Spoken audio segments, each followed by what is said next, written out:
In February 2009, a fully grown pet chimpanzee named Travis attacked a woman in Connecticut. Within moments, he had caused injuries no unarmed human attacker could have inflicted with bare hands alone. Chimpanzees are, pound for pound, dramatically stronger than we are. Bad. Researchers who've compared primate muscle fiber believe our closest living relative could outpull several grown men combined. Sit with that for a second. Our nearest cousin in the animal kingdom could crush us. Bad. Every predator our ancestors ever shared a landscape with could outrun us, outclimb us, and beat us in a straight fight. No claws worth mentioning. Teeth built for chewing, not killing. Skin that splits if a branch so much as scrapes it. By every rule of evolution, bad. This should have been a species that lost early and vanished quietly. And yet somewhere in the last few 100,000 years, this slow, fragile, thin-skinned primate didn't just survive alongside lions, wolves, and mammoths. It outlasted nearly all of them. Bad.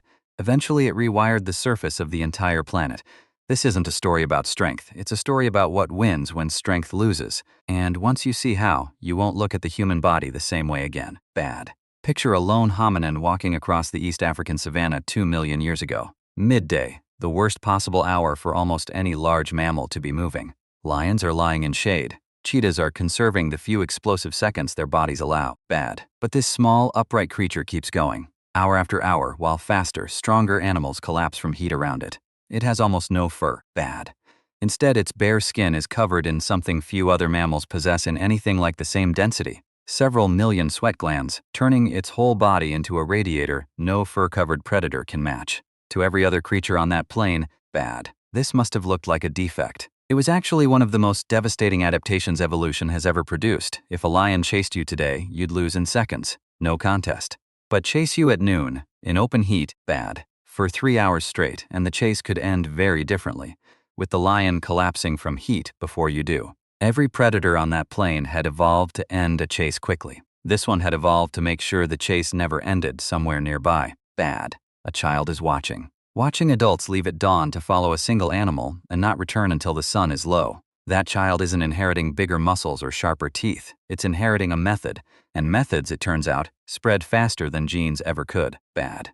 The real investigation into how humans conquered the planet doesn't start with spears or fire. It starts with something almost embarrassingly ordinary, the way we run. Bad. Scientists studying human anatomy found a long list of features that make no sense for a short sprint, but perfect sense for something else entirely. Punishing, sustained pursuit. A long Achilles, tendon that stores and releases energy like a spring. A ligament down the back of the neck found in almost no other primate that keeps the head stable while the legs are pounding. Think about how strange that is. Bad. Evolution spent millions of years building a body not to fight or flee, but simply to keep going long after everything else had quit. Wide shoulders that rotate independently of the hips.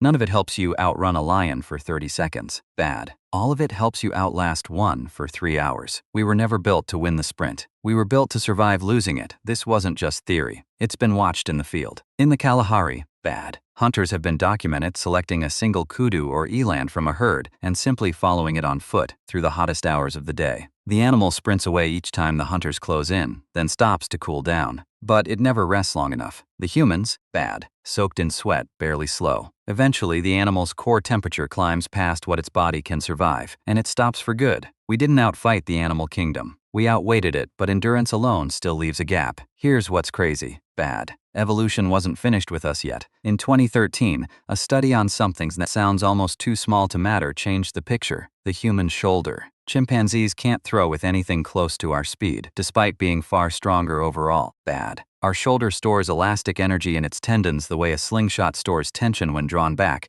then releases it in one explosive motion. A trained human pitcher can throw an object over 90 miles an hour. No other primate comes close. Then everything changed. Bad. We learned to throw. Distance became a weapon. The lion's greatest weapon was speed. Ours was distance we didn't even have to close. A creature that could lose any close-range fight could now strike from 20 paces away without ever entering claw or fang range at all. Bad. There's a third piece, and it's arguably the strangest. Around 1 million years ago, something shifted in how early humans ate, and the clue sits inside our own skulls. Our gut is unusually small for a primate our size. Our brain is unusually large. Bad. That trade only works if something else is paying the bill. Here's the part nobody expects. Fire paid it. Cooking breaks food down before it ever reaches the stomach, doing part of the digestive work outside the body. A species that tamed fire wasn't just staying warm. Bad.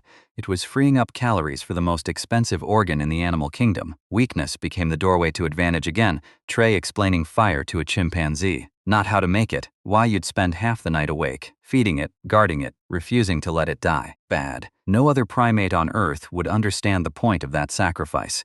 We built our future by staying up to protect something that gave nothing back until morning.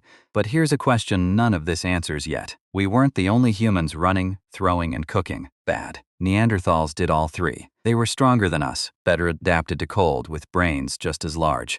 And they vanished. We didn't. Many researchers think something else may have been missing from their side of the equation, and it wasn't muscle or fire or brain power. It might be the same thing that's been quietly driving this entire story. Here's the twist that overturns almost everyone's assumption about why we actually won. Bad. It's tempting to credit individual brilliance, the lone genius sharpening the first spear. The evidence resists that story. Measured on isolated problem-solving tasks, bad. Individual human intelligence isn't as overwhelmingly superior to other primates as popular imagination likes to believe. What separates us is stranger. The ability to pool imperfect knowledge across a group and pass it forward. Bad. A hunter who learns where rainwater pools after a storm doesn't just survive one season. He tells the group, and the group tells the next generation. No lion has ever inherited its parents' hunting notes. We did. Bad. Compounding tiny advantages across tens of thousands of years until they became unbeatable.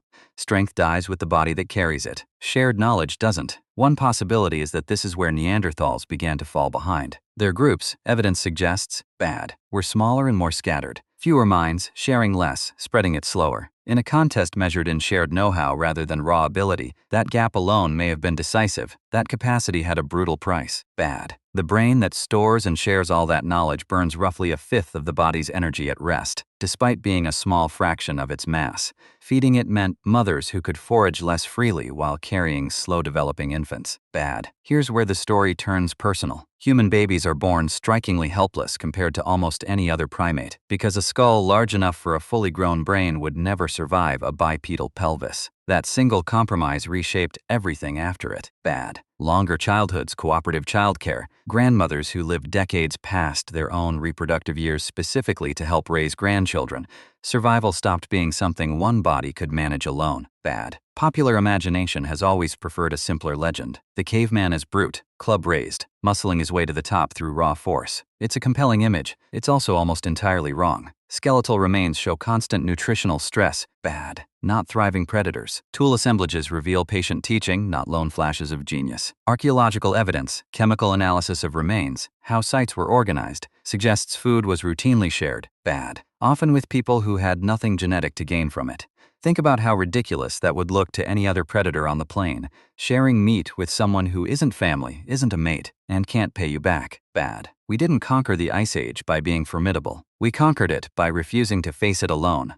Zoom out far enough and this stops being a story about hunting technique. It becomes the origin story of civilization itself. Every hospital bed, every classroom, bad. Every stranger who helps someone with no expectation of repayment, all of it traces back to a hominin on a scorching plain, sharing water with a hunter who wasn't blood kin, betting the favor would someday return. Bad. Cooperation wasn't decoration layered on top of survival. It was the strategy, the only one flexible enough to outlast the ice sheets, the droughts, and every larger, faster, stronger predator that eventually vanished while we remained. Bad. So the next time you notice how unremarkable the human body looks without tools or clothing, no claws, no fur, no real speed, remember what that fragility bought us. If evolution started over tomorrow, knowing nothing about how this story ends, bad. Almost no biologist would bet on the naked ape.